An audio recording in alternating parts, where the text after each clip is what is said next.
নমস্কার, Assam prime network থেকে আমি ইন্দ্রাণী আপনাদের স্বাগত জানাচ্ছি। সমাগত মহাশিব চতুর্দশী সেজে উঠেছে ছোট ভুবন।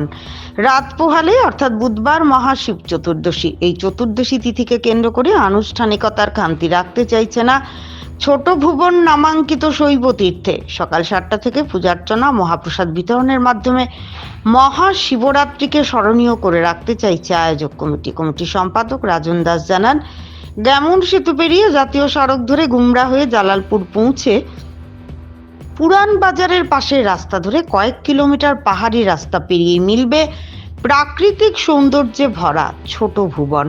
শিবরাত্রি পুণ্যতিথিতে এখানে পুজো দিতে প্রত্যেক ধর্মপ্রাণ জনগণের কাছে আর্জি জানিয়েছেন তিনি।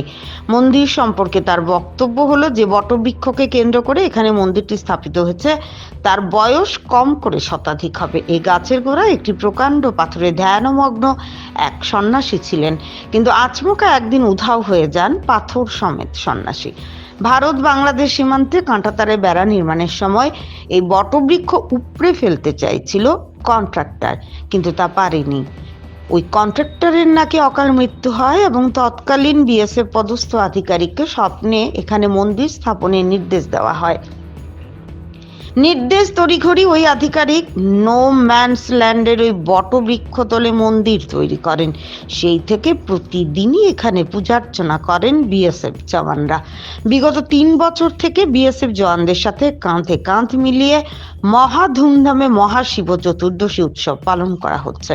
প্রতি বছর এখানে কম করে কয়েক হাজার ভক্ত সমাগম হয়।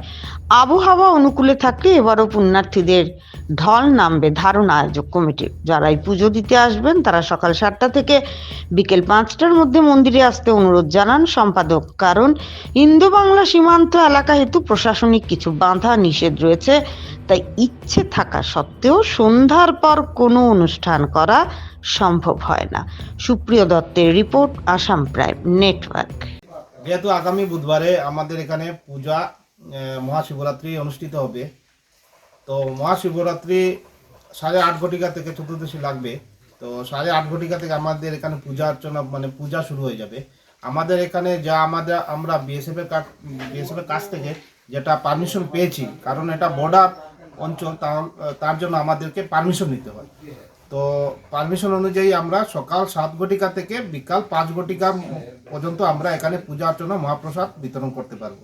তো যারাই যেখান থেকে আসবেন সকাল 7 ঘটিকা থেকে বিকাল 5 ঘটিকার মধ্যেই চলে আসবেন, এবং 5 ঘটিকার পরে এখানে আবার সব কিছু বন্ধ হয়ে যায়, পারমিশন বন্ধ হয়ে যায়। এটা এটা বর্ডার এরিয়া, তার জন্য আমাদেরকে ওদের সঙ্গে যৌথ মিটিংও হয়েছিল কালকে আমাদের, এবং পারমিশন যেটা আমরা পেয়েছি সকাল 7 ঘটিকা থেকে বিকাল 5 ঘটিকা পর্যন্ত। তাই সকালে পূজা হবে, দুপুর 12টা থেকে মহাপ্রসাদ হবে, এখানে ভান্ডারা হবে, খিচুড়ি মহাপ্রসাদ থাকবে। আপনারা যেখানে থাকুন, যেভাবে আসবেন, বিকাল 5 ঘটিকার মধ্যে কিন্তু আসতে হবে, তারপরে আমাদের কাছে কোনো পারমিশন নেই।